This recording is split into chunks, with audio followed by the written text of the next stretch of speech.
ముట్టడించాల్సి వస్తుంది. ఎందుకంటే 30 తారీఖు నాడు ఎన్నికలని చెప్తే కూడా కనీసం బాధ్యత లేకుండా మాట్లాడకుండా చివరి నిమిషంలో కోర్టుకు పోదాంలే అనేటటువంటి ఒక వైఖరి నిర్లక్ష్యపూరితమైన వైఖరి రాష్ట్ర ప్రభుత్వం చేస్తూ ఉన్నది. ఇది బీసీలను వారు పట్టించుకోవట్లేదు అనడానికి సంకేతం. మా పోరాటం మాత్రం ఆగదు. ఖచ్చితంగా చాలా సీరియస్గానే ముట్టడి కూడా ప్లాన్ చేస్తాం.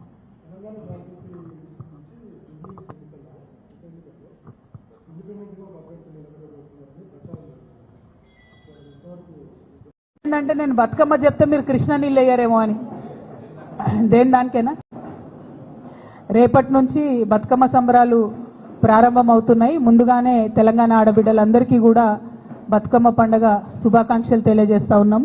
మరి ఎట్ ద సేమ్ టైం వచ్చినటువంటి ఆహ్వానాలన్నింటినీ కూడా పరిశీలన చేసి దాని ప్రకారం ఒక షెడ్యూల్ తయారు చేసుకోవడం జరిగింది. ఆ షెడ్యూల్ కూడా నిన్న మీ అందరికి కూడా రిలీజ్ చేయడం జరిగింది. అందులో భాగంగా మొదటి రోజు చింతమడకకి వెళ్తా ఉన్నాము.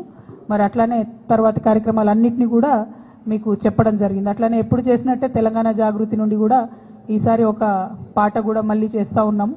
దాన్ని మాటల తిరుపతి గారు సోదరుడు తను రాసిండ్రు, మంగ్లీ పాడుతున్నది. సో ఈరోజు ఈవినింగో రేపు మార్నింగో అది కూడా రిలీజ్ అవుతుంది. సో అట్లా ఎప్పుడు చేసినట్టు బతుకమ్మ సంబరాలు ఎక్కడ తగ్గకుండా చేయాలని అనుకున్నాం. పోయినసారి మీకు తెలుసు రాజకీయంగా క్లిష్ట పరిస్థితులలో పోయినసారి హాజరు కాలేనటువంటి పరిస్థితి ఉండే. ఈసారి అన్ని చోట్ల బతుకమ్మ చేసుకోగలగడం అన్నది చాలా సంతోషాన్ని ఇచ్చే విషయం. అయితే ఈ సందర్భంగా ముఖ్యమంత్రి గారిని నేను మళ్ళీ డిమాండ్ చేస్తున్నా, బతుకమ్మకు చీరలు ఇచ్చినారు ఇదివరకు, మీరు ఒకటి కాదు నేను 2 ఇస్తా అని చెప్పారు. 2 లేవు, 1 లేదు, ఎక్కడా లేదు. కాబట్టి బతుకమ్మకు మా ఆడబిడ్డలందరికీ చీరలు ఇవ్వాలని చెప్పి డిమాండ్ చేస్తూ ఉన్నాను. ఎట్ ద సేమ్ టైం దాన్ని ఆ చీరకు ఇంద్రమ్మ అని పేరు పెట్టకుండా బతుకమ్మ చీర ఉంచితేనే బెటరు. ప్రతి సందర్భంలో తెలంగాణ యొక్క అస్తిత్వాన్ని తుడిచేసేటటువంటి కుట్ర జరుగుతున్నది మీ ప్రభుత్వంలో. అట్లా కాకుండా బతుకమ్మకు మీరు చీర ఇస్తే బతుకమ్మ చీర పేరుతోనే ఇవ్వండి, లేదా ఏదైనా తెలంగాణ ఆడబిడ్డ పేరుతో ఇవ్వండి, అంతేగాని ఇంద్రమ్మ పేరుతో మాత్రం ఇవ్వద్దు. ఇప్పటికే కుట్రపూరితంగా ఈ ప్రభుత్వం తెలంగాణ తల్లి దగ్గర నుండి బతుకమ్మను దూరం చేసింది. ఇప్పుడు తెలంగాణ ఆడబిడ్డల దగ్గర నుంచి బతుకమ్మ చీరను దూరం చేసింది. ఇటువంటి పరిస్థితి రాకుండా శ్రద్ధ పెట్టి ఆడబిడ్డల పట్ల గౌరవాన్ని, మన పండగలు మన సంస్కృతి పట్ల గౌరవాన్ని పెంపొందించే కార్యక్రమాలు ప్రభుత్వం చేయాలని చెప్పి నేను డిమాండ్ చేస్తాను.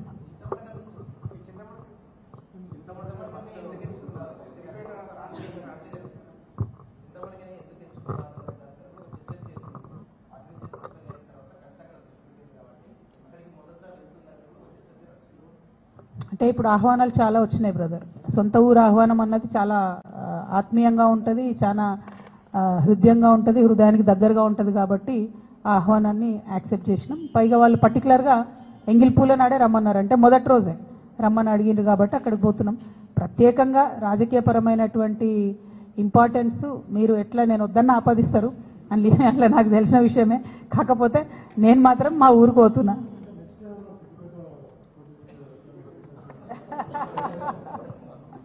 అంత దూరం ఆలోచన చేయలే బ్రదర్, అంత దూరం ఆలోచన చేయలే.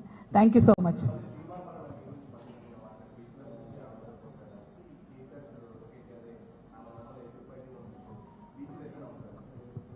నేనేమంటున్నా బ్రదర్, ఇష్యూ మీద మాట్లాడితే ఆన్సర్ ఇస్తాం, పర్సనల్గా మాట్లాడితే ఇక ఏం చెప్తాం చెప్పు. ఊకే బీసీల గురించి కొట్లాడదాం, అందరం కలిసి గట్టిగా ఎంటబడి బీసీల రిజర్వేషన్ సాధించుకుందాం. ప్రభుత్వం మీద చేయాల్సిన కొట్లాట ఇడిచిపెట్టి బీసీల కోసం కొట్లాటలు మనం లోలు పెట్టుకుంటే ఏమొస్తుంది? అందరం కలిసి ప్రభుత్వం మీద ఫైట్ చేయాలి, అందరం కలిసి లీగల్ ఫైట్ చేయాలి, స్ట్రీట్ ఫైట్ చేయాలి, అవసరమైన కాడ బీసీ రిజర్వేషన్ సాధించాలి. జై తెలంగాణ.